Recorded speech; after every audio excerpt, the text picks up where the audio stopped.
Alhamdulillahirabbil alamin wa bihi nasta'inu ala umuri dunya waddin.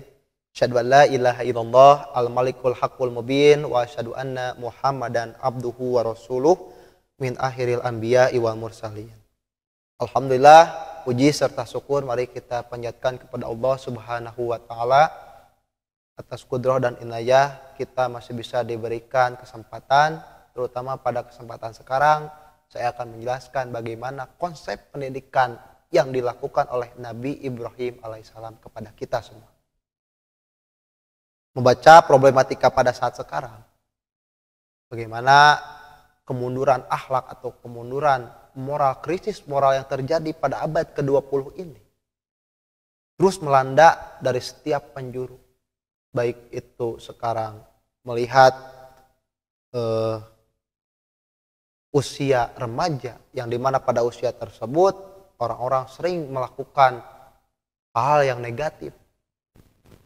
Bisa dicontohkan dengan pergaulan bebas, narkoba, kemudian hal-hal yang memang berbau negatif yang lainnya. Nah, tentunya dari permasalahan ini Islam telah mengajarkan kepada kita bagaimana pola-pola pendidikan itu diterapkan oleh Nabi Ibrahim alaihissalam pada saat dulu. Sesuai dengan judul yang di atas itu terkait konsep pendidikan Nabi Ibrahim, itu ada 3. Yang pertama ada konsep pendidikan melalui keteladanan.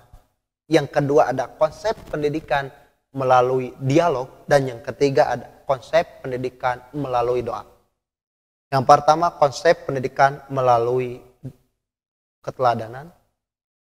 Itu yang pertama, bahwasanya Nabi Ibrahim mengajarkan kepada kita semua terkait bagaimana Nabi Ibrahim ini berdakwah kepada ayahnya, yang pada saat itu ayahnya dengan Nabi Ibrahim ini saling bertolak belakang masalah kepercayaannya.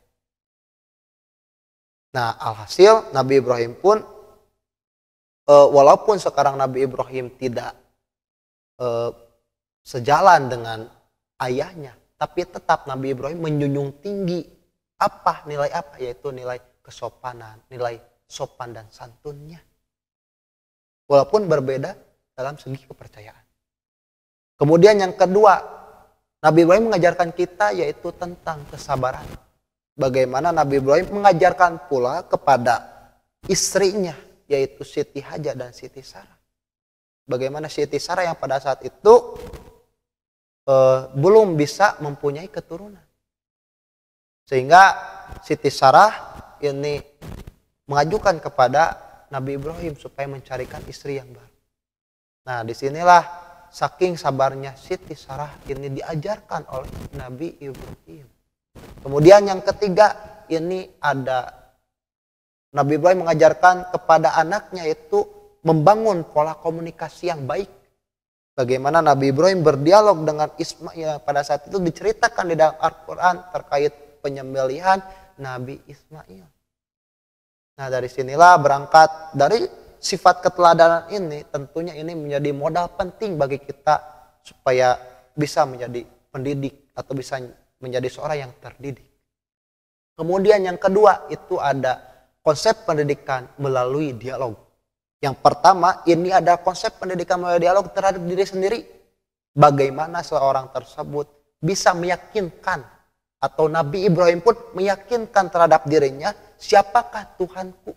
Siapakah Tuhan saya? Mencari hakikat Tuhan.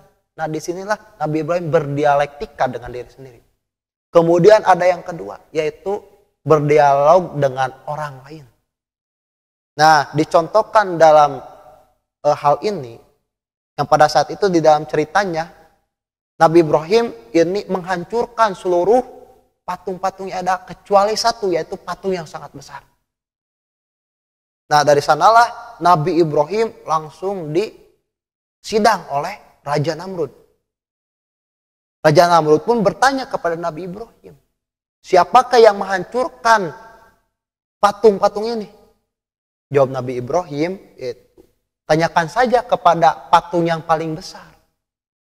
Nah, tentunya jawaban Nabi Ibrahim ini sering kita dengar, yaitu sebagai dialektika intelektual.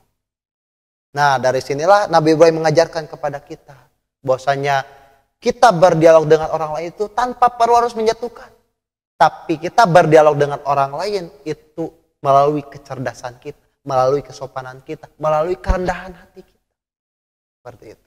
Kemudian ada konsep yang ketiga, yaitu konsep pendidikan melalui doa.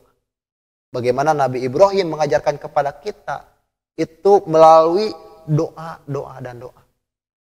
Sesuai dengan para ahli psikolog, bahwasanya dicontohkan ketika energi itu dikeluarkan melalui atom dan spiritual itu dikeluarkan oleh apa? Yaitu oleh doa. Cara ilmiahnya ya, energi dikeluarkan oleh atom, betul. Dan sekarang secara spiritualnya, yaitu spiritual dikeluarkan oleh doa. Maka patut kita harus terus berdoa kepada Allah Subhanahu wa Ta'ala. Nah, seperti yang dikatakan di dalam Al-Quran, atau Allah berfirman di dalam Al-Quran, Auzubillahi minasyaitonirrajim, Rabbij'alni muqimas sholati wa min dzurriyyati Rabbana wa taqabbal du'a.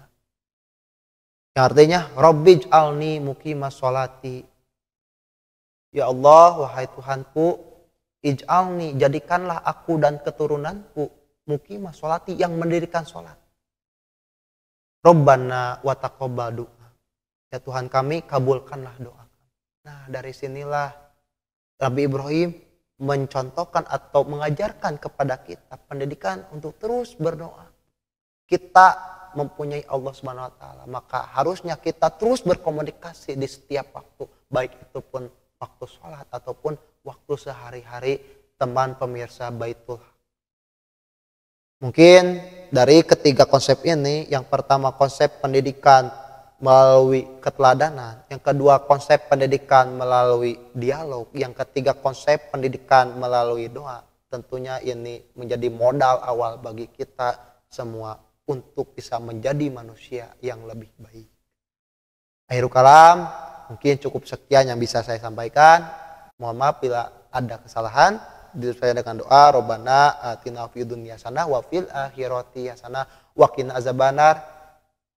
Aqulu qouli hadza wa astaghfirullah li wa lakum wa may yazakkaru ilal albab. Wassalamualaikum warahmatullahi wabarakatuh.